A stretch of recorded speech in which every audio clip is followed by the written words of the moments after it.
তোমরা কি জানো এমন একটা ব্রাইডকে সাজানো কতটা চ্যালেঞ্জিং, যে জীবনে কখনো মেকআপ করে না আর যার স্কিন এতটাই সেনসিটিভ যে একটু ভুল প্রোডাক্টেই রিয়াকশন হয়ে যায়। আজকের এই ভিডিওটা ঠিক সেই রকমই একটা এক্সপিরিয়েন্সের গল্প, যেখানে আমি 85 কিলোমিটার দূরে গিয়ে একেবারে ফার্স্ট টাইম মেকআপ ব্রাইডকে সাজিয়েছিলাম। আর একটা কথা বলি, এই কাজটা হয়েছিল 28 নভেম্বর, আর আমি আজকে এটা পোস্ট করছি কারণ হ্যাঁ, আমি খুবই কুড়েমি করি ভিডিও পোস্ট করার ব্যাপারে। কাজ আমি ঠিকই করে আসি, কিন্তু কাজের পরে কাজের ছবি, ভিডিও, স্টোরি পোস্ট করতে গেলেই মনে হয় আজ না কাল, কাল না পরশু করব। এই করতে করতে কখন যে সময় কেটে যায় আর কখন যে মাসের পর মাস কেটে যায়, ভিডিওই আর পোস্ট করা হয় না আর ছবিও পোস্ট করা হয় না। যদি তোমাদের মধ্যেও কেউ এমন হয়ে থাকো, কমেন্টে কিন্তু অবশ্যই আমাকে জানিও, আমি একা নই তো। এই কাজটার গল্পটা কিন্তু আজকের না, প্রায় 1 বছর আগে। তার আগে এই মিষ্টি মুহূর্তটা তোমরা একটু দেখে নাও। एटीएम नंबर तेरा हो गया। आज से जो मेरा है वो तुम्हारा है, जो तुम्हारा है वो भी तुम्हारा है।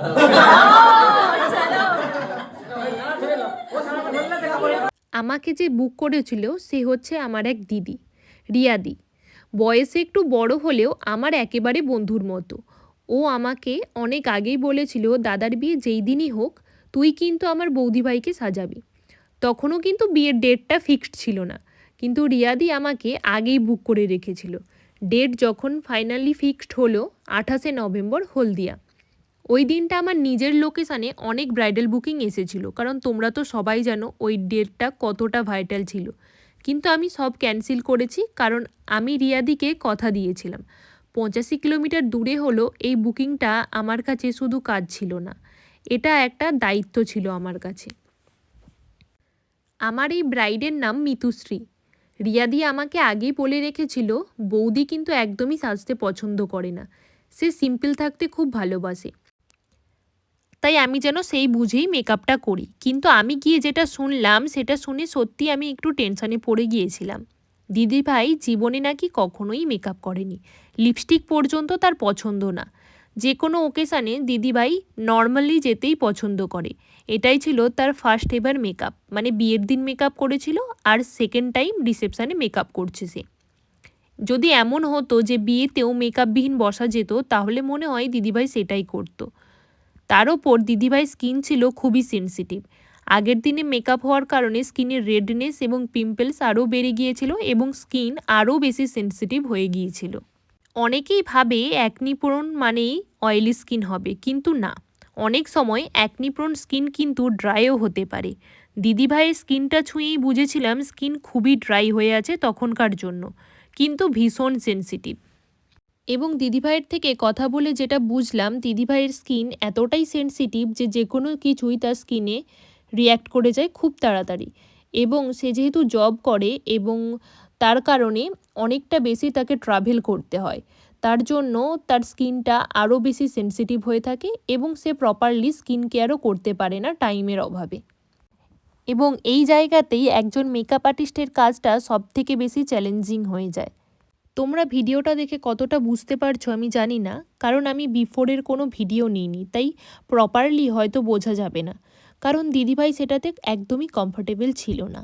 আর একজন আর্টিস্ট হিসাবে ক্লায়েন্টের কমফোর্ট আমার কাছে সবার আগে। দিদিভাই শুধু একটা কথাই বলেছিল, তোমার যেটা ভালো মনে হবে সেইভাবেই সাজিয়ে দিও, শুধু একটু সিম্পল রেখো তাহলেই হবে। আমি খুব বুঝে শুনে স্টেপ বাই স্টেপ মেকআপটা করছিলাম।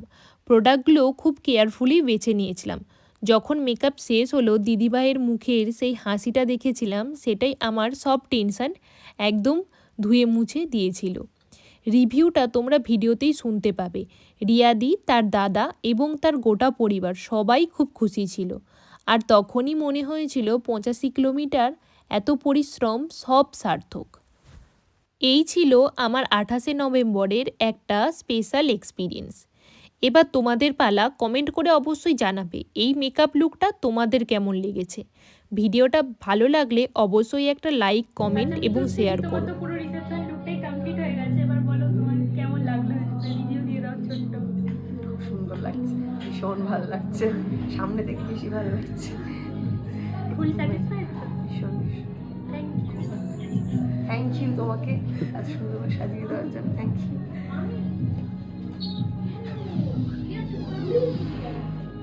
তো রিভিউ আমি তো বায়াস রিভিউ। বায়াস রিভিউ হ্যাঁ মানে আমার তো সব রূপেই ভালো লাগে, তবে এটা বেশি ভালো। মানে আর্টিস্টিক হিসাবে আর্টিস্ট খুব ভালো কাজ করেছে, ওইদিকে দেখাও। সবাইকে দেখাবো। আর্টিস্ট খুব ভালো কাজ করেছে, কিন্তু আমার আসলটাকে বেশি ভালো লাগে।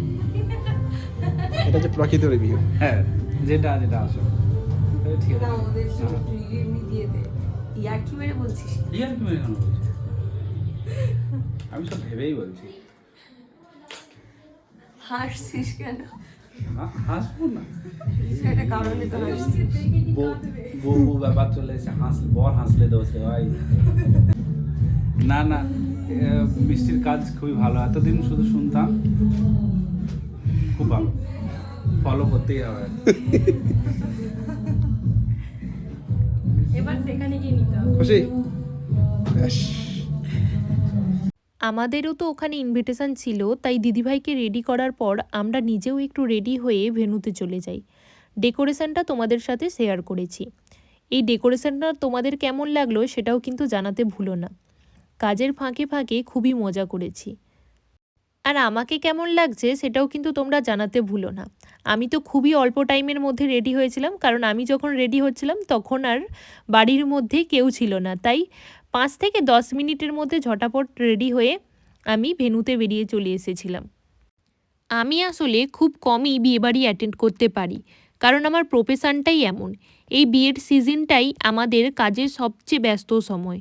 অনেক রিলেটিভের বিয়ে, অনেক কাছের ফ্রেন্ডের বিয়ে চাইলেও যেতে পারি না, কারণ কাজটা আমার কাছে ফার্স্ট প্রায়োরিটি।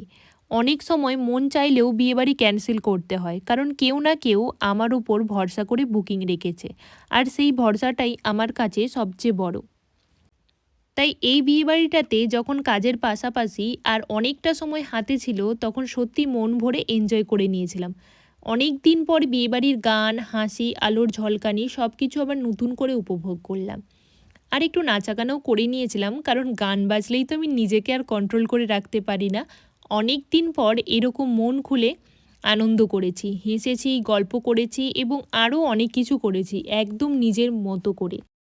এই বিয়েবাড়িটা আমার কাছে একটা ছোট্ট ব্রেক, একটা সুন্দর স্মৃতি হয়ে থেকে যাবে।